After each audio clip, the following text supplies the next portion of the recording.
Good morning, North America. Welcome to Church Talk TV. Lively talk about life, church, and church life. I'm your co-host, Dr. Bill Tenney-Britton, and I'm joined, as usual, by my co-host, Dr. Kris Tenney-Britton, and we're broadcasting from our studio in Columbia, Missouri, the heartland of America. Say good morning, Kris. Good morning, and welcome to Church Talk TV. Kris and Bill Tenney-Britton here today to talk about Visitor Retention 101. Hey, it's coming up on Easter, so visitor retention is huge, but let me be honest, visitor retention is huge all the time. Every Sunday. Yeah, really it is. If you don't, if you don't keep your members or your visitors, don't keep your members you won't either. get any members. Exactly. If you don't keep your visitors, you won't get any members. And guess what? If you don't get new members, you're going to have people dying and leaving and blah blah blah, and you won't have anybody. So all the more reason, we talk about getting visitors. That's another topic for another day. But we want to help you get better at, or just start keeping your visitors. Here's the reality: is almost every church across the U.S. Not every church. You might be an exception, but almost every church gets a visitor once in a while. Every now and again. They just it's what's the saying? Even a blind squirrel finds a nut once in a while. That sometimes someone just stumbles in and shows up at your church, and the reality is that for most churches, if they kept the vast majority of their first-time visitors, they'd actually be growing. It may not be fast growth, but it'd be some growth. One a year. If you had one visitor a year, you'd have 10 new people, 10 more in 10 years. Yeah. And if you had one a month, you have 12 a year. Wow. And 120 in 10 years. Yeah, exactly. So, here's the deal, folks. And that's without even trying. Right. So long as you're hanging on to it. And I can't tell you how many pastors, and you've heard this from pastors over the years, say to you, if people would just stay, we would be a good sized. We'd have enough for a youth group and children's ministry, and an a choir, whatever. And we've spent, and we've been privy to conversations about why people don't stay. Right? I mean, people will go, well, we're not this, we're not that, or we didn't have that, or we Lots didn't of have excuses. that. Right? And they went up to the street to that other church because that church has this, that church, but really they are a bad church anyways. But we don't talk about, what you could be doing to hold on to those visitors, to get comebacks. In every church that I've ever worked with, that's not true. Actually, one church I had that an exception. Broke the norm. Yeah, but almost every church, except for that one, thinks and claims to be a very friendly church. Yeah. We're the friendliest church in town. Well, that's probably not true because there's only one friendliest church per town. And the chance of you being it might be true, but here's the deal. You can tell really quickly whether your church is as friendly as you think it is by looking at what is the percentage of your first-time visitors who come back. If it's less than 50%, you're probably not as friendly as you think you are. This may not even be germane, but the image came into my mind of doing a consultation. We were there together, and everybody in this fellowship hall-y kind of area is talking. And there was this one young woman sitting in a chair by herself. And they were so friendly and so taken by one another's conversation. And some of those people they were talking to, I think some of them may have been guests. But they weren't so friendly that they found the one. It's like the little lost sheep, right? Who was sitting there by herself. Right. And here's the truth, is that when everyone is responsible for hospitality, nobody's responsible for hospitality. Because everyone thought that someone would do it, and someone knew that anybody could do it, but everybody knew that nobody did it. Right. So, if somebody, I think this takes us to our first point in a way, right? And so I'll come into it sideways with thinking about this young woman at that church sitting there by herself. And I have this piece, that I can't stand if nobody's greeting at the doors or nobody's talking to people because I think they're in church or they've come to church, and Lord have mercy, we need to be church for them, So that woman, I went over and spoke with her and sat down and learned some things about her, and then was able to introduce her to somebody that I recognized from that consultation. So anyways, that does bring us into number one, and that is you have to have a conversation. If you want people to come back, you have to have a conversation with them. You know, one of the things that I've heard you say for several years is how much you would think you would enjoy being a Walmart greeter. Oh, I do. I aspire to be a Walmart greeter. Okay, so here's the deal. And then just, I want you to think, most of you, I presume, have been to a Walmart sometime. And someone at that Walmart was standing at the door, and they said something like, good morning, good afternoon, welcome to Walmart. Now, when that happened, did you feel warm and fuzzy? Did you feel like, oh, they care about me? Yeah, of course you don't. You know, because and it's nice, don't get me wrong, but, hi, welcome to Walmart. Right, yeah, I get what you're saying. And so when someone comes to your church and says, hi, good morning, welcome to First Church, here's a bulletin, go sit down. Okay, well, that's you no don't say conversation. that's not. Yeah, right. The key is that's not a conversation, even if it's said with a smile and all the rest, because welcome to Walmart, welcome to First Church is not a conversation. So I do want to build a kind of a bridge there, because you know this too about me and Walmart, right? And the greeters. So we go in, and the greeters so often don't greet you at all. And I at all, right? And so I go out of my way to greet them, right? But to say how are you doing? Because I remember Dick Ham. He was general minister and president for Disciples of Christ for a number of years. And Dick said, have you ever gone through a conference hall and you see people going, hi, how are you? Oh, hi, how are you? I mean, it's kind of, that's what we do in church with people, right? You're looking for that person, but hi, how are you? Hi, how are you? And it's that stopping. You're like a hummingbird that goes from feeder to feeder, flower to flower, or a ping pong ball, right? Exactly. You're just zipping back and forth. So at Walmart, there's that sense. But there are those who will stop and say, how are you? How's your day going? And they take the time when someone says, it really sucks. Then they go, it's okay. And then you return with that question, oh, it doesn't look okay. Something like that you begin to have conversation, so then you can go deeper. But that's also about evangelism. I know we got to get back to having conversation. Right. And we teach this on every church we've ever gone to. We've taught this, that there's a 3-step conversation to have, that to help train your people, train yourself on how to have a conversation. This is critically important, and it's really, really easy. Very. Okay, so first thing is, hi, I'm Bill. I don't think we've met. I'm Kris. Oh, there you are. So now I just got her name. All right, right there. And we've already made a connection. So that's the first bit. So the next question is, hey, are you a visitor? Oh, no, wait a minute. That's not the question. Say, exactly. So how long have you been coming here? Wow, actually, this is like my second Sunday. Awesome, boy! So glad. I can't believe I didn't say hi to you last week. I don't remember saying. I don't remember seeing you. All right, okay, good. I was just so overwhelmed, right? So not are you a visitor, right? But how long have you been coming here? That saves you the embarrassment of the person who hasn't been there for 20 years and was, though, baptized as a 10-year-old and can't believe you don't remember them. But I can hear what some of y'all are saying out there, and but what if they've come every Sunday and they're members? And what's going to happen, right? And then you're able to. I mean, I just say, oh my gosh, like my brain doesn't work, or oh my gosh, I think my glasses need to be exchanged. Or I'll say it all the time. Good night. I just don't always remember names and faces. So if I ask you again, or maybe 2 or 3 times, you have permission to kick me.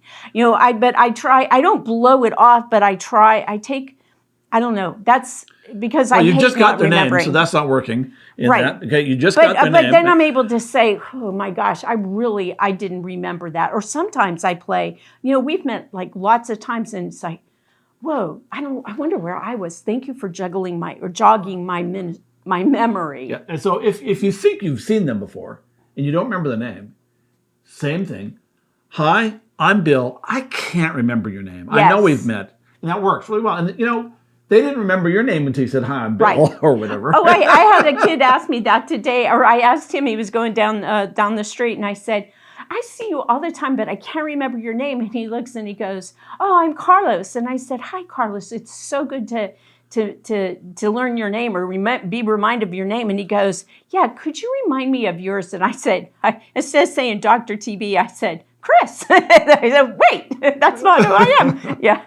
But see, you can do that, and you can do it somewhat lightly. And I've only had one person be really ugly to me when I asked them. I was young in ministry, and I said, "Wow, thank you for being here Sunday. It's so good. I hope you'll come back." And they said, "I've been a member here for 25 years." And I said, "Wow, well, never mind that I hadn't seen him in the year I'd been there, to be right, yeah, but to then be able, you can backtrack. So just practice that." So number one, I am, I'm so and so. Number two is how long you've been coming here, and because that way, if someone's been there for a while, they'll tell you, Sure. I've been here for 25 years. Really awesome. It's obviously hasn't worn off on you very much. You're not picking anything up here. Okay, never mind.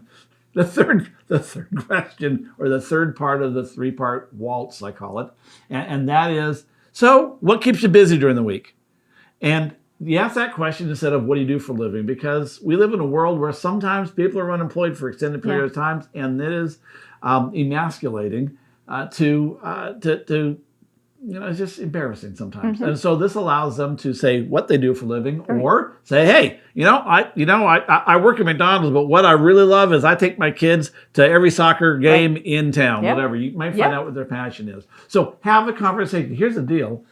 If you and I have had that conversation, you're a first-time visitor, there's no question that when she goes home, she says, well, I had a conversation. They won't say I was ignored.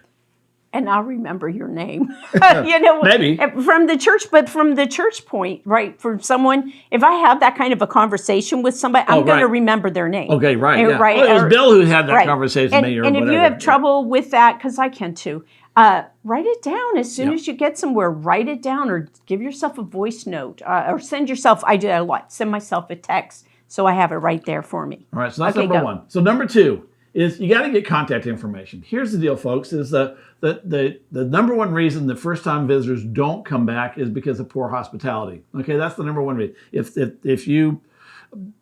Bad hospitality sends people running for the hills. But here's the deal: is people don't come back because of good hospitality. There's just an expectation that there's good hospitality, but people do come back when they're followed up with. In fact, the statistics say that over 86%. Or is it 86% chance that 85%, sorry, that they will return if you have good follow-up. So to do that, you got to get contact information.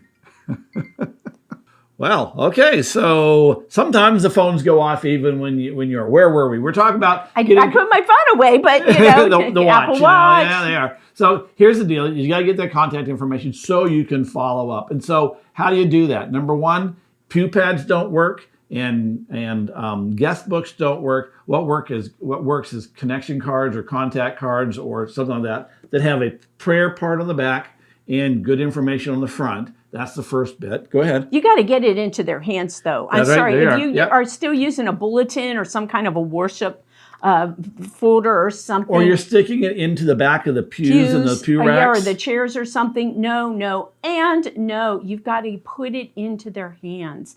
And you need to follow up at some point. So when people are leaving, grabbing them, did you fill that out? Did you, we really, and I'm going to add with this, my favorite ploy to get people's information is that if they'll give you their information, that you'll make a donation, a contribution to a local ministry, to a food pantry, clothes closet, whatever of your community is. So not to your youth group. So let me hijack what you said. Go.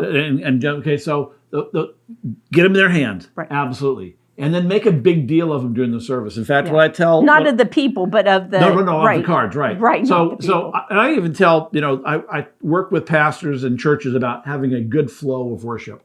And what I say is you have a good flow of worship until the connection cards. Then you stop the service for all practical purposes and say, listen, everyone get your contact cards out. Yeah, great, awesome. Those of you who are members, there's people that we're praying for. And I know you have people that you need to pray for. So I want you to remind you that everyone should have at least one or two people they're praying for and to make sure you have those. And if you have updated information, get that. And if you're a first-time visitor, we want to invite you to fill it out completely, and we will give $10, $15, $5, whatever, to the local food pantry or whatever.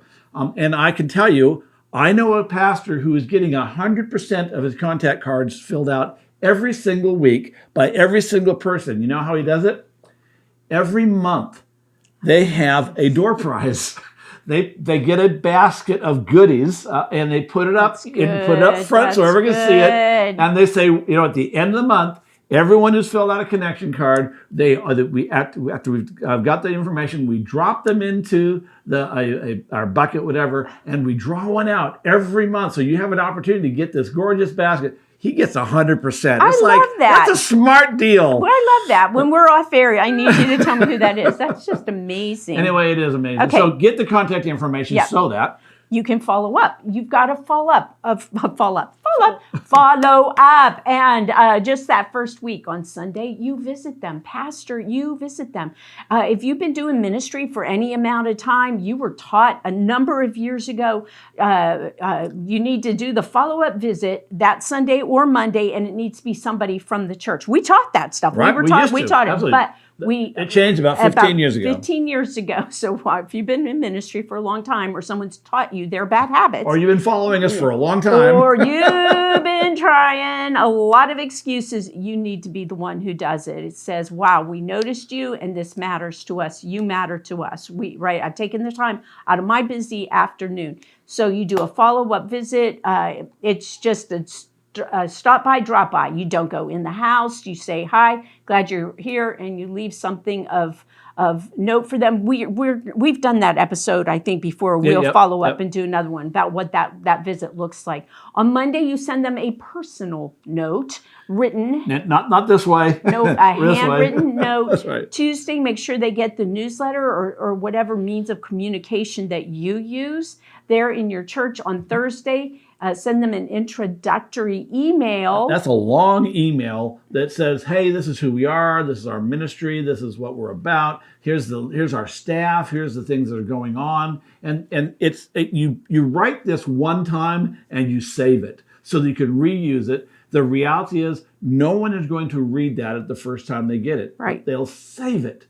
And they'll be able to go back. Who was the pastor? Who was the youth person? Whatever it is. And they have that long email that they can go and find and get that information. It's a great way of introducing the church. Okay, now, so even if you're a small church, you can do that. And quite honestly, I hate the word should, as you know, but you should be doing that. And then Saturday, you're going to send a text. So you're in-person visiting on Sunday. On Monday, you're sending a personalized note. On Tuesday, you're sending a newsletter or something like a newsletter. Thursday, sending that intro email. And Saturday, you're sending the text. How do you get all of that information? From your contact card. Exactly right. Yay. You make a big deal of it. Big deal. If you don't, they won't fill it out, folks. And that's the bottom line is be like the Pastor Doug, actually. Be like Pastor Doug, who does whatever it takes to get that contact information because he knows he's in a tiny little town and he has to keep his first-time visitors. And he keeps 75% of them because of the way he follows up. All right. The last one is... Use that word, magic word for 4 is... What's that? Follow up. Follow up, okay? You said and so here's the deal. I want to just touch on this. Normally, we talk about the 1-week press. The most important Sunday in a visitor's life when it comes to church is the second Sunday. We always think it's the first Sunday. Yeah. But here's the deal. If they don't come back the second Sunday, that is not. So the second Sunday is the most important. So do whatever it takes to get them there the second Sunday. But after that first week, so often we do nothing. So I will just share another one of our clients is Pastor Leyland. We talked about Pastor Doug, we've now Pastor talked about Leyland. Before. And Pastor Leyland, they did an event and they got 650 household contact information. And he leveraged that list by doing ongoing follow-up so that just a couple weeks ago, he did 22 baptisms. He's taken in a slew of new members because he continues to follow up. So here's what follow up looks like after that first week.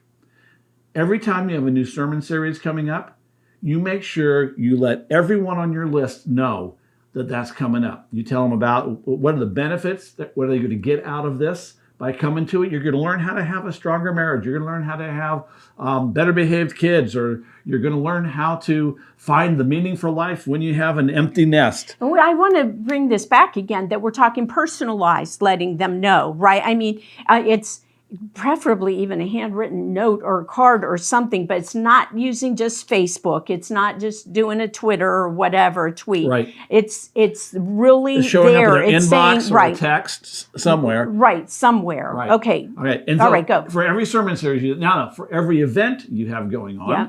especially those that match that target audience, you make sure you let them know. Again, email, text. And then here's what I like for the person. Go ahead. Oh, go ahead. I wanted to say one more thing about the every event. Go for it. Were you there? Yeah. Yep. Right. Okay. So depending on the event, one of the things I love to do is to bring people in my church around. And so especially for something like Christmas or Thanksgiving, and like at Christmas, we bring Christmas cards. I have them bring Christmas cards and with their address book and say, who do you want to see here? And then we've got the names of the guests and we follow up that way. We always recognize people who've, the family of those who've passed away on November 1st. And I know we're doing this in March, right? But just thinking ahead, Right, and then absolutely. by that, for a funeral, you get all kinds of guests. It's the way to say, hey, we're going to be remembering that loved one, and there's that information. I don't know. There's so many fun things you can do. There used to be Fun years and meaningful. right. Yeah, a handwritten note. But you, pastor or chair of evangelism membership, whoever you are watching this, you don't have to do this. Invite the people By from yourself. the church. Yep. Well, yeah. Thank you. That's a good point. Be a model. Please do it with your people. Right. And I can't tell you enough. Handwrite it and pay for the stamps. All right. So pay for the stamps. A real stamp, not metered stamps. Right into your meter. A real stamp. Like a bulk thing. Yeah. Right. Don't do the bulk thing. Yeah. And don't even do the run it through your meter. Yeah, I didn't know. Right. I've never used a meter, so. Right. But a real stamp, and I'll be honest with you, people buy the rolls of stamps. Those are fun. They're nice. Whatever. They're U.S. stamps with the flags on them. There's nothing wrong. But there are cool ones. There are cool ones. Get cool ones. They don't come in rolls though. They come on sheets. That being the case, last thing I want to say, and I'm following up, and you sort of stole this, but you're right, is every 30 days for the 30 to 69 days, send a personal note. A reminder, hey, I remember you were here back in April or whatever. Glad that, it was good to meet you and hope that things are going well with you. And, just send one to every first-time visitor who has not returned. Yes. And you send it every 30 days, you send a handwritten card for the 90 days. And then Bill Esom, the founder of our company, he suggested that after 90 days, you just keep them on the email. You keep them on, again, the every sermon series, every event, and you keep them on your newsletter list until they ask to be taken off or until they ask that they don't want to receive your stuff anymore. Keep at it because you never know. Think, again, like Pastor Leyland, who is still getting people from 9 months ago showing up to church because he keeps following up with that same list. Okay, one last piece about that 30, 60, 90, or those 30, 60, 90-day notes. Right. But put it in your calendar. If you use a Google Calendar or some other calendar that's electronic, you can put them on repeats. You can put a task whatever, right up there. I ignore tasks. So because I block it out on my calendar. And then I use both paper and electronic. And so I take Post-it notes and put it on a Post-it note, stick it up there so that I'm able to see it. But do that today for those you saw last Sunday. I know this seems like a lot of work, okay? But for so many churches that are still struggling with trying to grow, trying to recoup from COVID, et cetera, folks, this stuff works, okay? People will come back if they feel like that if the church cares about them, is interested in them, reaches out. It's a great way. Follow-up is key. Visitor Retention 101, 4 tips. This will help you. We're out of time. We are so out of time. We'll see you next week. Have a great week. Bye-bye.